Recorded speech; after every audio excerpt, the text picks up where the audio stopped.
Graça e paz, meus amados, passando aqui bem rapidinho da parte do Eterno para deixar um recadinho do coração dele ao teu coração. Não sei como foi o dia anterior, a noite, nem a madrugada, nem sei como está sendo esse dia, mas eu vim te dizer algo que tudo quanto a Bíblia nos relata há de acontecer.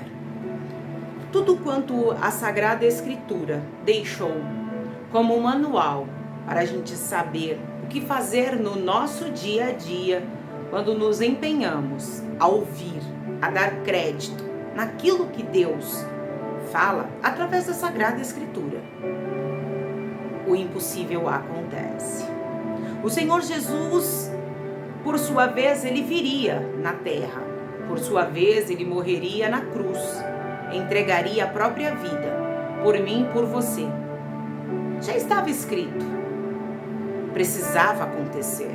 Você pode analisar que profetas falam sobre a vinda do Senhor Jesus anos e anos antes disso acontecer.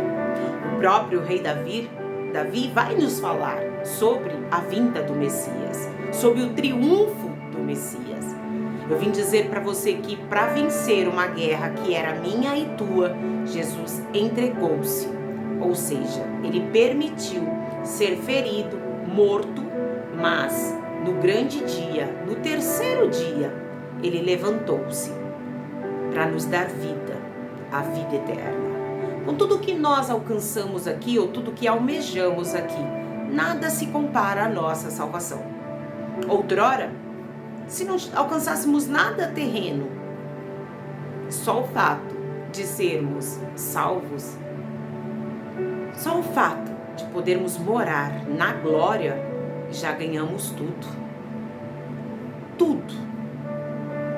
O Senhor Jesus, ele veio com um plano de salvação e ele executou o plano de salvação. Eu vim dizer para você que tudo que a Sagrada Escritura fala que vai ter, que vai começar, existe um começo, um meio e o fim. Às vezes o começo ele até inicia com um sorriso, o meio é um pouco turbulento, mas o final é de alegria. Às vezes o início começa um pouco conturbado e a gente já olha e já acha que já vai dar errado. O meio traz uma prova, criamos aquela dúvida, mas com direção da Sagrada Escritura, Palavra de Deus. Se lhe trouxerem outra palavra, se lhe trouxerem outra receita, se extraírem a palavra de Deus de outro livro, você não pega, não é para você. Tem que estar relatado na palavra. O apóstolo Paulo diz na carta aos Filipenses que alguns pregavam por porfias, por inveja, mas outros pregavam de boa mente. Nós estamos pregando para a nossa família, para a nossa casa, estamos lendo a Sagrada Escritura para nos alimentar de boa mente.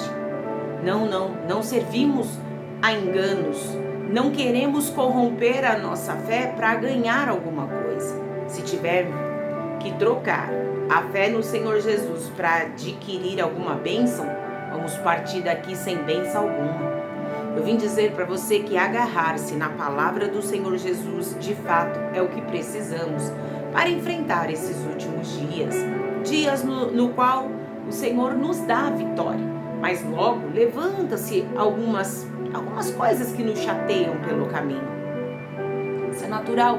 Às vezes a casa da gente vai tudo bem, nossa família está tudo bem, mas no serviço tem alguma coisa que não agrada, talvez lá no meio da nossa parentela tem algo que não agrada, está alguém doente, desempregado, alguém totalmente desenganado pela medicina, alguém aprisionado. Isso traz tristeza para nós, alguém talvez um vício. Isso nos deixa um pouco desanimado pelo caminho, porque nós não queremos ver ninguém sendo escravo de Satanás. Assim como um dia nós fomos livres, nós também queremos que os nossos amigos, conhecidos e por que não até aqueles que se dizem inimigos, a gente quer vê-los livres da garra do diabo. Mas para isso nós temos que manter a nossa fé no Senhor Jesus e não parar de clamar. Vamos orar dentro e fora de tempo. O que quer dizer isso? Não ore só quando você chegar na sua casa, na madrugada ou na igreja. Esteja no teu serviço com a cabeça ligada. Enquanto alguns estão fazendo burburinho, fazendo piada, xingando, brigando, esteja você ligado no altar de Deus, para que os teus sonhos sejam realizados, para que Deus cuide da tua família. Em Mateus 4, no versículo 12, vai nos dizer assim: Jesus, porém, ouvindo que João estava preso, voltou para a Galileia e, deixando Nazaré, foi habitar em Cafarnaum, cidade marítima nos confins de Zebulon e Naftali, para que se cumprisse o que foi dito pelo profeta Isaías, que diz: a terra de Zebulon e a terra de Naftali, junto ao caminho do mar, além do Jordão, a Galileia das nações. O povo que estava assentado em trevas viu uma grande luz, e aos que estavam assentados na região e sombra da morte, a luz raiou. Desde o começou Jesus a pregar e a dizer: arrependei-vos, porque é chegado o reino dos céus. Houve um cumprimento de uma profecia levantado pelo profeta Isaías, um profeta messiânico. Eu vim dizer para você que Jesus veio para cumprimento de uma promessa. Por isso que eu falo para você, aquilo que Deus te prometeu, você não saindo da posição, vai acontecer. Não podemos deixar que aquilo que nós vemos com os nossos olhos físicos derrube a nossa fé. Afinal de contas, a nossa fé não está estabelecida em mãos de homens, não está estabelecida em títulos de homem, não está estabelecido no gabinete de algum político, não. A nossa fé está fincada na rocha chamada Senhor Jesus Cristo.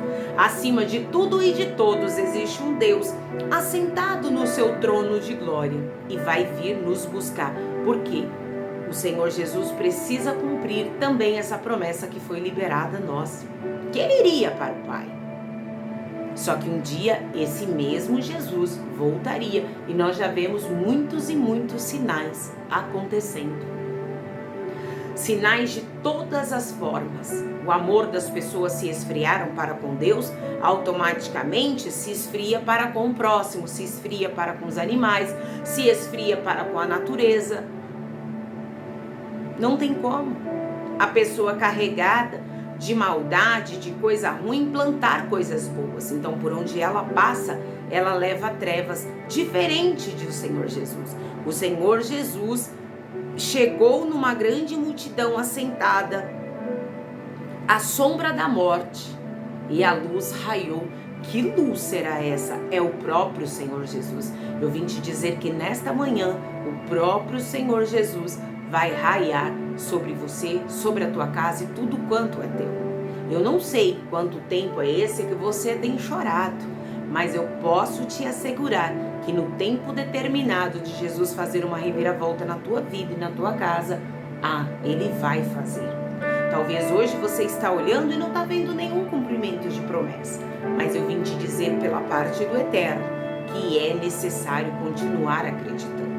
Sabe o que eu acho lindo, meu amado e minha amada? Que o Senhor Jesus veio para cumprir um propósito que o Pai o havia enviado.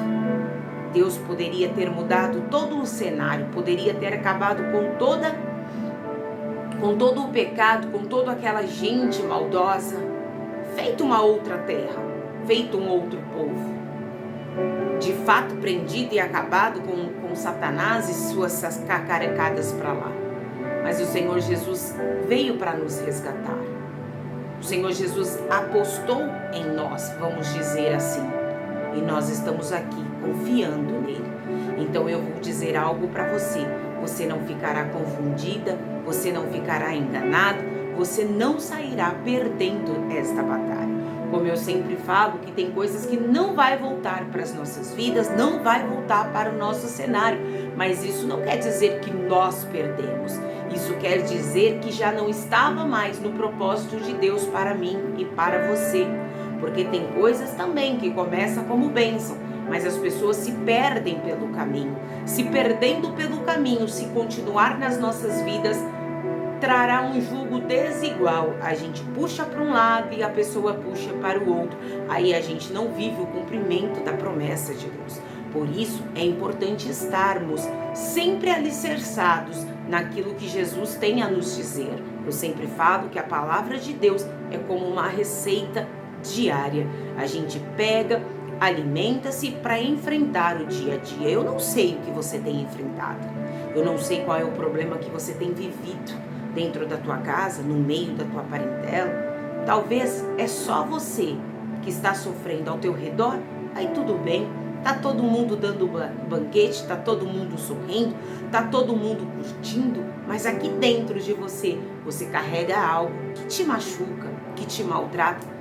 Talvez é uma incerteza entre um sim e um não, entre um parar e um continuar. Analisa aquilo que o Espírito Santo lhe falou tempos atrás, no começo desse trajeto. Eu falo para os irmãos que eu sempre analiso o que o Espírito Santo me disse antes de entrar num processo. Normalmente o Senhor vai nos dizer que Ele abrirá uma porta para nós. Normalmente Ele diz que vai trazer aquela pessoa para o nosso cenário. Normalmente Ele diz que vai curar a nossa família, que haverá salvação para os nossos. Isso é o que Ele fala. Só que antes disso acontecer, a gente entra num processo, um processo de dor, um processo que nos maltrata, um processo que faz com que a gente chore e às vezes até sem perceber. A gente está no nosso trabalho, está nos nossos afazeres, quando a gente se dá conta, a gente está com aquela ansiedade, um coraçãozinho acelerado. Logo, as lágrimas começam a rolar. E a gente fala, meu Deus, não estamos vivendo nada daquilo que o Senhor falou, nada. Só que eu vim dizer para você que Ele fala que Ele vai fazer, mas o processo Ele deixa você viver, sentir aqui na pele. Vai valer a pena sim. Vai valer a pena sim toda lágrima que você tem chorado. Sabe aquela foto que você tem apresentado ao Senhor, que lhe cria dúvida se é, não é? Continue apresentando ao Senhor. O Senhor vai te esclarecer aquilo que for necessário. Eu vim dizer para você que um dos maiores homens do Novo Testamento foi o apóstolo Paulo. O apóstolo Paulo foi um homem muito, mas muito influente. Um homem que estudou aos pés de Gamaliel. Um homem que tinha influência e poder. Não, ele não era um Zé do nada, um zero à esquerda, um Zé da feira, não. Ele era alguém de influência, sua família também tinha influência e também tinha dinheiro. Pelo contexto da história, pelo contexto que a gente lê algumas coisas paralelas com a palavra de Deus para entender a jornada de cada personagem da Bíblia. Eu vim dizer para você que nós temos histórias com Deus, o antes, o agora, e teremos aquela história no depois. Apóstolo Paulo, por sua vez, conhecido como Saulo, ele era um homem influente, mas era um homem que perseguia a igreja. Era um homem que não entendia a palavra do Senhor Jesus e ele achava que era uma seita. E ele mandava matar mesmo, mandava prender mesmo. Ele permitia que isso acontecia aos cristãos, homens e mulheres que professavam uma fé no Senhor Jesus. Muitas vezes a gente professa uma fé no Senhor Jesus, mas não estamos isentos do diabo, com sua cacarecada, nos ferir. Quantas vezes a gente no pé do altar, o inimigo fere um dos nossos, encanta um dos nossos, arranca um dos nossos do meio da gente, e a gente fica até sem entender. Só que um dia o Senhor Jesus teve um encontro com este homem. No meio do caminho ele simplesmente caiu. Só que quando ele caiu, ele levantou cego. Levaram ele para Damasco e ele ficou por 3 dias cego. O Senhor Jesus apareceu a Ananias, se eu não me engano o nome, e pediu para que ele fosse falar com Saulo, e ele disse: não, o senhor não sabe que Saulo é aquele que persegue a igreja? E o Senhor Jesus: ei, eu já tive um encontro com ele. Aquele lá é um vaso escolhido, é um vaso preparado para mim. Eu vim dizer para você que alguém vai cair no meio do caminho e vai se conscientizar que o lugar que ele está não cabe mais ele, não cabe mais ela. Eu não sei quem é essa pessoa ou esta área que tem lhe trazido aflição, mas eu vim dizer para você que quando nós temos um encontro com a pessoa do Senhor Jesus, do jeito que tá, não fica. Não tem como ficar do jeito que está. Lembra nós outrora o que fazíamos, o que praticávamos? E olha agora, já não somos mais quem éramos tempos atrás. O Senhor Jesus nos moldou, nos fez vaso valioso. Para muitos não valemos R$1 furado, concordo. Para muitos talvez você não passa de mais um, você nunca vai alcançar nada, você nunca vai ser alguém. Jesus mandou eu entrar aqui e dizer para você, você é um vaso escolhido e separado, mas terei um encontro com um vaso que precisa ser moldado, que precisa ser parado, e o farei cair em algo que ele menos espera. Por sua vez, Saulo caiu pelo caminho. Ele não esperava o tropeço, ele não esperava a queda, ele não esperava ser paralisado, mas o Espírito Santo da verdade me mostra neste momento que alguém também não está esperando, mas por amor a ti, homem, por amor a ti, mulher, eu tratarei com um vaso e vou fazê-lo um vaso de honra. Esse ainda vai sofrer por amor à minha obra, igual o apóstolo Paulo, por sua vez conhecido somente como Saulo. Não era o que eu queria dizer no contexto, mas é o que o Espírito Santo nos diz, porque eu li uma outra coisa, mas sobre esse homem. Este homem entendeu que ser aprisionado pelo amor de Deus não tem nada melhor. Alguém vai ter que entender que ser aprisionado e fazer a vontade do Pai não tem nada melhor. Eu vim dizer para você que alguém vai ser levado para casa do Pai, para ser trabalhado, para ser moldado, para ser um vaso de honra e um vaso diferenciado. O apóstolo Paulo, por sua vez, foi um apóstolo diferenciado. O Senhor Jesus tem um jeito de me usar, tem um jeito de usar você. Cada vaso ele usa de um jeito. Por isso nós estamos aqui para questionar a forma que o Espírito Santo vai nos usar. Estamos aqui para dizer uma coisa, Pai, trabalha em nós. Trabalha naquele coraçãozinho que eu já te apresentei, que está me trazendo uma dor de cabeça, não é assim? Pai, eu estou olhando para o cenário, o homem, a mulher continua rebelde. Pai, eu estou olhando para o cenário e ele continua cometendo as velhas práticas. E o Pai manda dizer para você nesta manhã, pode ficar tranquilo, eu terei um encontro com alguém pelo caminho. Vou deixar paralisado, vou deixar cego, digamos assim. Mas quando essas vistas forem abertas, o Espírito Santo manda dizer para alguém que quando essas vistas forem abertas, essa pessoa vai começar a ver as coisas na clareza, na luz, naquela luz que onde o Senhor Jesus chega, brilha em meio às trevas. Essa pessoa vai entender que o lugar e as práticas que outrora cometia não tem nada a ver com o cenário que por Deus havia sido preparado para ele ou para ela. Eu não sei por quem ou para quem você tem orado, mas eu vim dizer para você que o apóstolo Paulo, no capítulo 1, no versículo 21 da carta aos Filipenses, esta epístola foi escrita em momento de prisão, mas o que eu mais acho interessante é que ele mostra que no momento da nossa prisão, no momento da nossa aflição, no momento que não temos mais recursos, a alegria do Senhor continua sendo a nossa força.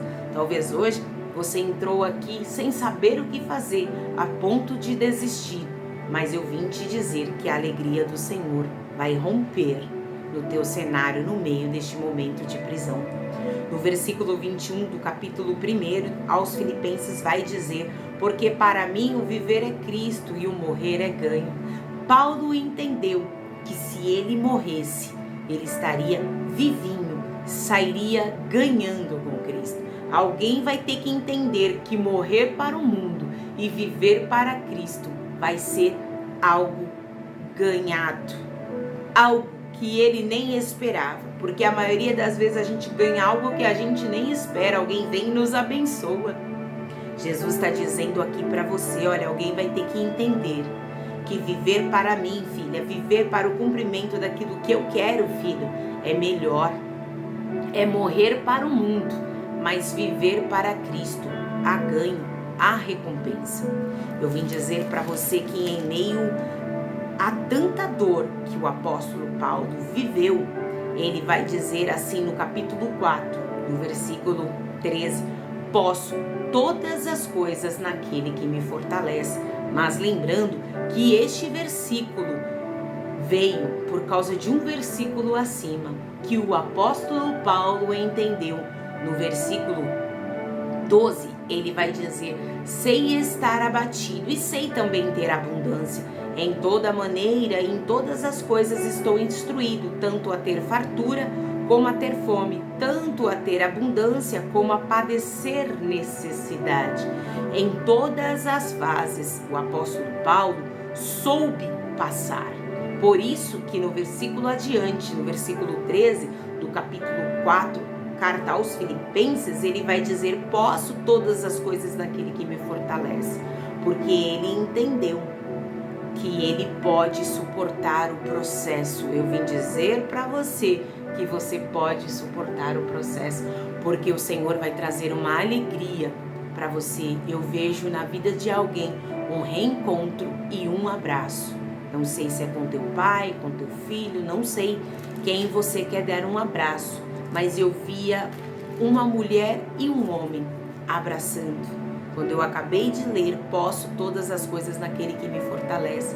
Você precisa entender que este processo é um canal de bênção para você.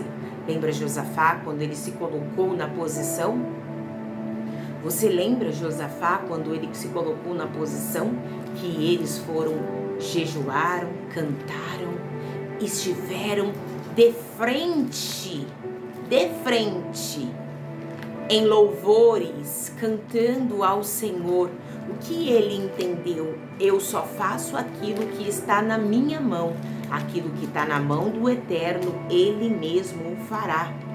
Todo o povo esteve parado, todo o povo esteve olhando, porque aquela briga, aquela peleja, o Senhor havia dito que eles não pelejariam, mas que o Senhor ganharia por eles. Nós vimos isso alguns vídeos atrás.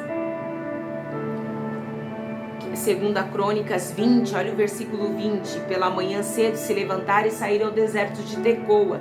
E saindo eles, pôs-se em pé Josafá e disse-lhe, ouve-me, ó Judá, e vós, moradores de Jerusalém, crede no Senhor vosso Deus e estareis seguros, crede nos seus profetas e sereis prósperos. Quando nós acreditamos naquilo que sai da boca do Eterno, eu vim dizer para você, a coisa acontece. Acontece onde, irmã? No vale. Acontece onde, irmã? No deserto. Acontece onde, irmã? No processo. Que processo? De dor, de luta. No versículo 26, e ao quarto dia se ajuntaram no vale de Bereca, porque ali louvaram o Senhor, por isso chamaram o nome daquele lugar Vale de Bereca. Até o dia de hoje tornou-se um vale da bênção, um vale da provisão, um vale onde o Senhor venceu os inimigos, mas de fato deu vitória ao povo dele. Eu vim dizer para você que o apóstolo Paulo também foi obediente ao Senhor, por isso que ele garante que eu posso todas as coisas naquele que me fortalece. Josafá entendeu que se ouvir a voz do Senhor, se der crédito à voz do Senhor, o Senhor pelejaria, e o que era uma maldição tornou-se uma bênção. O que era um vale de disputa e de briga tornou-se um vale de bênção. Eu vim dizer para você que o Senhor, Ele nos exorta para que a gente arrume aqui dentro, para que Ele traga coisas que reconstrua o nosso cenário ou construa de fato o nosso cenário. Eu não sei o que saiu da tua vida, eu não sei que prisão é essa que está lhe trazendo um peso, um desânimo, mas eu vim falar para você, o apóstolo Paulo, uma das cartas mais lindas, uma carta onde ele provou o amor, o cuidado de Deus de perto, onde dentro de uma prisão. Eu vim dizer para você que esse lugar que você está vivendo hoje Pode ser uma prisão de ordem física mesmo. O juiz pode ter batido o martelo e você, errado ou não, você está aprisionado, porque tem gente que vai preso injustamente também, né? Mas que o Senhor dos altos céus traga clareza para quem de fato precisa e te solte, te livre daí. Mas por enquanto, continue louvando ao Senhor, mude o teu jeito de pensar, o teu jeito de agir, obedeça a Sagrada Escritura. Talvez você encontre-se aprisionado de fato porque você cometeu alguma irregularidade, algum crime, eu não sei. Mas eu sei que você pode passar por este tempo, pagar o que você deve e sair daí debaixo da graça de Deus, obediente. Para quê? Para ser um novo homem. Para quê? Para ser uma nova mulher. Talvez hoje você está vivendo num cenário que não é para você. Você até trabalha, você até faz, talvez você tenha até aliança com pessoas na qual Deus não está no negócio, é uma prisão. Criou uma prisão, você não consegue se soltar. Eu vim dizer para você, deixa Deus trabalhar na tua vida e na tua história, porque o Senhor tem poder de tirar você do meio disso. O apóstolo Paulo era um homem obediente à palavra, mas isso não isentou de passar por processos dolorosos, de processos difíceis, assim como o nosso Senhor Jesus que nós lemos, o começo de seu ministério. O seu ir, o seu enfrentar, era um cumprimento daquilo que o profeta Isaías havia dito, precisava cumprir-se. De fato, precisava cumprir-se tudo, como o próprio rei Davi disse que ele seria moído, e ele foi moído. Ele foi moído, ele pagou um alto preço pelo meu pecado e pelo teu pecado. Houve-se um cumprimento de promessa na vida do Senhor Jesus, o Senhor Jesus de fato morreu e de fato ele ressuscitou. Houve-se um cumprimento de promessa na vida do apóstolo Paulo. O Senhor disse que ele sofreria por amor à palavra dele. Uma hora atrás, ele aqui perseguia. Minutos na frente, já está sendo perseguido. O Senhor muda o cenário. Eu vim dizer para você que quando Deus quer parar alguém pelo caminho, irmãos, não tem interferência de ninguém, porque o Senhor Jesus para. Eu vim dizer para você que o Senhor Jesus vai parar alguém aí, e esse alguém vai voltar mudado, transformado, assim como Saulo, conhecido também como Paulo. Eu vim dizer para você, este homem ficou mudado, transformado. No capítulo 4, do versículo 19, para finalizarmos, ele vai dizer assim: o meu Deus, segundo as suas riquezas, suprirá todas as vossas necessidades em glória, por Cristo Jesus. O meu Deus, grave isso, o meu Deus, segundo as suas riquezas. O meu Deus, o nosso Deus, segundo as riquezas que Ele tem controle, que é tudo dele, é tudo sobre Ele, é tudo para Ele, suprirá todas as nossas, não são algumas, irmãos. Ele não vai curar a tua área financeira e deixar seu sentimental arrebentado. Ele não vai curar o seu sentimental e vai deixar sua área ministerial arrebentada. Ele não vai dar o poder de você liderar essa área ministerial, mas o espiritual tá fraco, tá abatido. Todas, família, todas as áreas, todas, Ele suprirá todas as vossas necessidades em glória, por Cristo Jesus. Fica com essa palavra no teu coração, que o Senhor estenda a glória dEle sobre você, a face dEle venha resplandecer sobre você, para que você tenha um direcionamento e você possa ver alguém caindo aí no meio do caminho, mas vai ser moldado, trabalhado, mudado, vai voltar para dentro do cenário, uma nova pessoa. Até você vai olhar e vai falar, não. Quem olhava o apóstolo Paulo agora não acreditava que um homem tão sanguinário, um homem com sede de vingança, sede de morte, sede de destruição, poderia ser um homem que falasse tão bem das grandezas do Eterno. Aprisionado, ele entendeu que ele podia passar, tudo ele poderia suportar, porque o Eterno, o Senhor Jesus, estava com ele. Ele entendeu que o Senhor, o Deus dele, segundo as riquezas, que é do próprio Deus, supriria toda e qualquer necessidade dele. Ou seja, se eu estiver solto, o Senhor vai me suprir, mas se eu também me encontrar aprisionado, o Senhor vai suprir. Eu quero que você entenda uma coisa: este vale será chamado Vale da Bênção, Vale do Milagre, Vale da Superação. Tem alguém aí que vai colocar a mão na consciência e vai precisar entender que o caminho que está seguindo não é um caminho de paz. Deus fará uma nova criatura nessa pessoa que muitos já tinham dado até por perdido. Fica com essa palavra no teu coração. Se os irmãos puderem, compartilhe os nossos vídeos, deixa seu like. Você que não é inscrito, dê a sua inscrição ao nosso canal, assim todas as vezes que a gente colocar um vídeo, alguma notificação, ela chega até você. O seu nome inscrito nos dá a liberdade de colocar você como nosso mais novo membro da família e nos dá a liberdade de incluir você nas nossas orações. Tem coisa boa chegando, somente creia.